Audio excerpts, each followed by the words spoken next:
उत्तर प्रदेश के 9 विधानसभा सीटों पर उपचुनाव के रुझान सामने आने लगे हैं। वोटों की गिनती हो रही है, लेकिन इन सबके बीच करहल विधानसभा सीट पर सबकी नजर बनी हुई है। करहल विधानसभा सीट पर समाजवादी पार्टी जीत का परचम लहराती हुई नजर आ रही है। इन सबके बीच बड़ा सवाल यह है कि क्या अनुजेश यादव अपनी हार के बाद एक बार फिर से समाजवादी पार्टी में शामिल होंगे? क्या अनुजेश यादव इस हार के साथ अब भारतीय जनता पार्टी से दामन छुड़ा लेंगे? क्या अनुजेश यादव एक बार फिर से अपने परिवार के साथ मिलते हुए नजर आएंगे? ये तमाम सवाल हैं जो इस वक्त उत्तर प्रदेश की राजनीति से और मुलायम परिवार की जो राजनीति है उसको लेकर उठते हुए नजर आ रही हैं।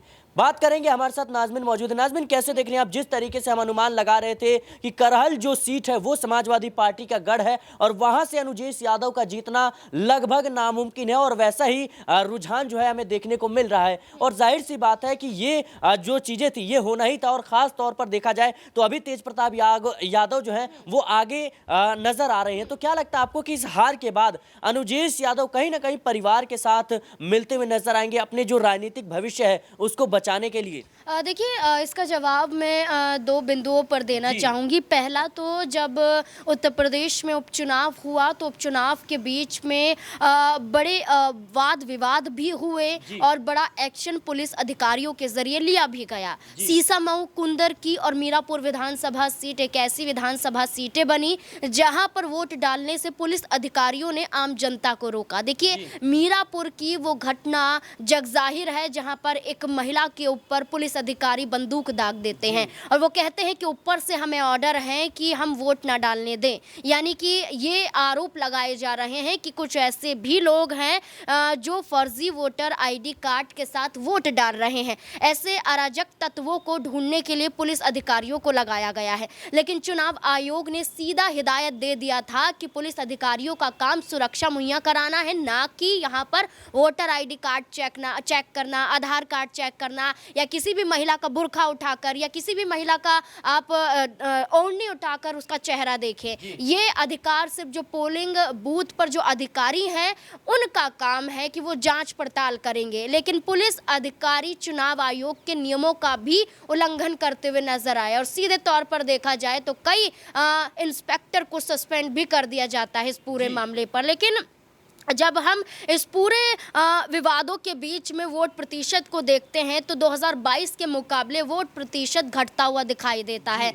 दावा करें तो करहल विधानसभा सीट पर भी वोट प्रतिशत कम नजर आया था, लेकिन उसके बावजूद समाजवादी पार्टी का गढ़ करहल विधानसभा सीट मानी जाती है। और करहल विधानसभा सीट के साथ ये कहा जा रहा है कि अखिलेश यादव की पार्टी एक बार फिर से करहल विधानसभा सीट के साथ बड़ा खाता खोलती हुई नजर आ सकती है, और वही शुरुआती हम रुझानों में देख रहे हैं। समाजवादी पार्टी आगे दिखाई दे रही है। भारतीय जनता पार्टी जिन अनुजेश यादव को चुनावी मैदान में उतारती हुई नजर आई थी कि हम परिवार के खिलाफ परिवार के चेहरे को उतारेंगे, तो बड़ा असर करहल विधानसभा सीट पर डाल पाएंगे। देखिए, कई इंटरव्यू में, कई रैलियों में अनुजेश यादव के जो बयान होते हैं या जो अपनी बात रखते हैं वह पुख्ता तौर पर अपनी बात रख ही नहीं पाते हैं।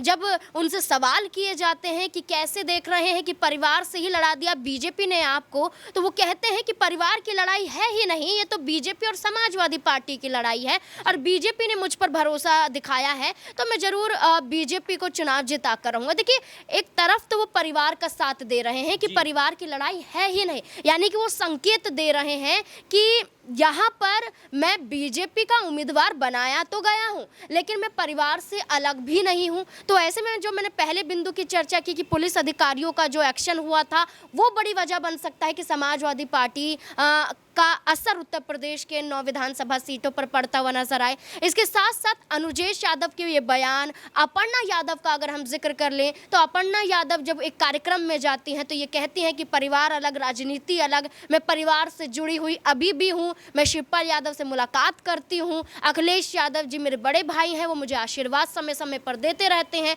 ये दर्शाया जाता है कि परिवार से अलग होकर ये चेहरे बीजेपी के सदस्य तो बन चुके हैं, लेकिन अभी भी वो समाजवादी पार्टी के प्रति, मुलायम सिंह यादव के पूरे परिवार के प्रति वो संवेदनाएं रखते हैं और वो सहानुभूति रखते हैं जो बयानों के जरिए जाहिर हो रही है। और करहल विधानसभा सीट की बात करें तो मैनपुरी लोकसभा क्षेत्र के अंदर आती है और मैनपुरी पे 2014 पर खुद तेज प्रताप यादव ने चुनाव लड़ा, जीता भी। असर यादव समुदाय की बात करें तो करीबन 1.25 लाख 1.5 लाख के करीब बताई जाती है। ये असर समाजवादी पार्टी के शानदार जीत के लिए डालता हुआ दिखाई दे रहा है। अनुजेश यादव की अगर हम बात कर रहे हैं तो अनुजेश यादव को लेकर हम यही कह सकते हैं कि आज बीजेपी के साथ हैं, आने वाले समय में वो समाजवादी पार्टी का फिर से हिस्सा बन सकते हैं, क्योंकि दबाव डालने के बाद उनकी पत्नी संध्या चुनाव प्रचार प्रसार में दिखाई दी, वरना चुनाव प्रचार प्रसार में उनकी पत्नी संध्या यादव दिखाई ही नहीं दे रही थी। सवाल खड़े हो रहे थे कि भैया चुनाव है और आपकी पत्नी गायब है, क्या वो अपने भाई का समर्थन कर रही हैं, धर्मेंद्र यादव का समर्थन कर रही हैं?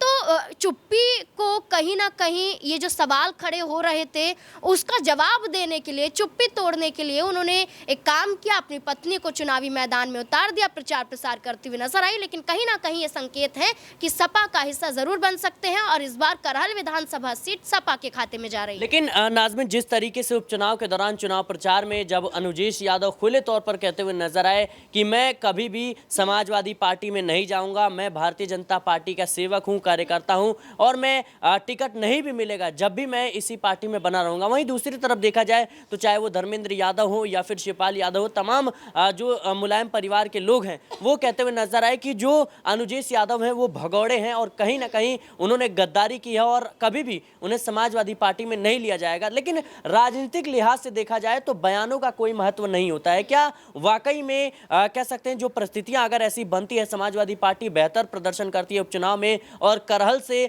अगर हार जो है अब धीरे धीरे कुछ ही घंटों में सुनिश्चित हो जाएगी, तो कहीं ना कहीं अगर करहल से कह सकते हैं अनुजेश यादव की हार होती है तो फिर क्या वो कहीं ना कहीं बनते हुए नजर आएंगे समाजवादी पार्टी के साथ, और ये संभावनाएं 2027 को देखते हुए बन रही हैं? देखिए, पहली बात तो राजनीति में दिए गए बयान 16 आने सच साबित नहीं होते हैं। जो ये बयान होते हैं ये पलट भी जाते हैं, जो ये बयान होते हैं दर्शाते भी हैं कि आने वाले समय में यही खेल कर सकते हैं। देखिए, अनुजेश यादव ने ये बयान तो दे दिया कि भाई मैं परिवार से अलग हूँ और अब मैं परिवार से अलग रहूँगा। धर्मेंद्र यादव, शिवपाल यादव बेशक कह दें कि हम इसे परिवार के साथ जोड़ना नहीं चाहेंगे, लेकिन एक रिश्ता नहीं टूट सकता है। देखिए, धर्मेंद्र यादव की जो बहन है संध्या यादव, उनके पति अनुजेश यादव हैं, बहनोई रिश्ते में है धर्मेंद्र यादव की अखिलेश यादव की। वो रिश्ता टूटा थोड़ी है, वो रिश्ता जुड़ा हुआ है। राजनीतिक रूप से देखिए, अनुजेश यादव चुनाव हार जाते हैं तो बीजेपी के लिए अनुजेश यादव पर भरोसा करना एक बार फिर मुश्किल हो सकता है।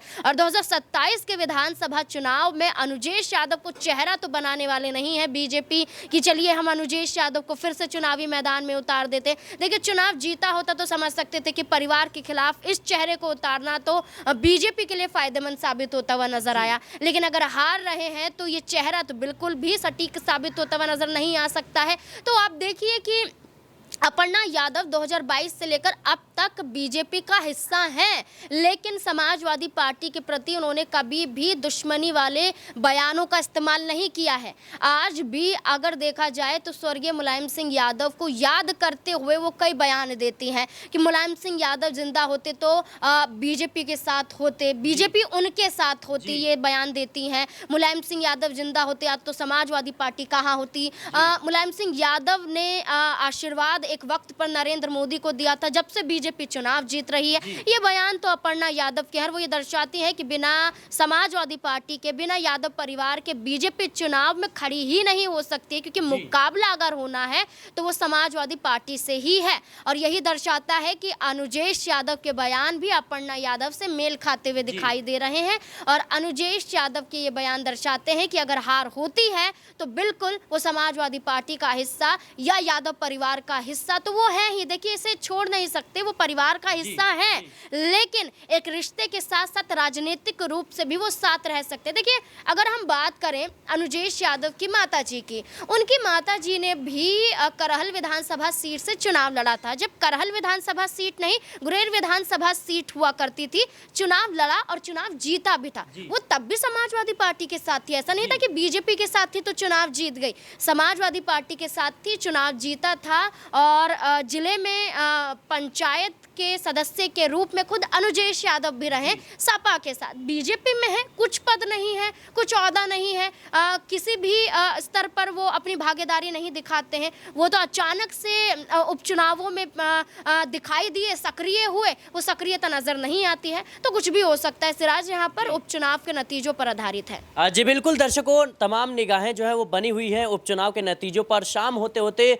जो रुख है वो साफ हो जाएगा कि उपचुनाव में क्या वाकई में समाजवादी पार्टी जैसा दावा कर रही थी कि कहीं ना कहीं 8 से जो 9 सीटें हैं वहां पर कहीं ना कहीं समाजवादी पार्टी जीत दर्ज करेगी। वहीं भारतीय जनता पार्टी ने जिस तरीके से ये पूरा का पूरा चुनाव लड़ा है उसको लेकर सवाल जरूर खड़े हो रहे हैं, लेकिन बीजेपी का कैसा प्रदर्शन रहेगा ये आने वाला वक्त बताएगा। फिलहाल के लिए इस रिपोर्ट में इतना ही। देश और दुनिया की तमाम खबरों के लिए बने रहने नेक्स्ट 9 पॉलिटिकल बाइट के साथ।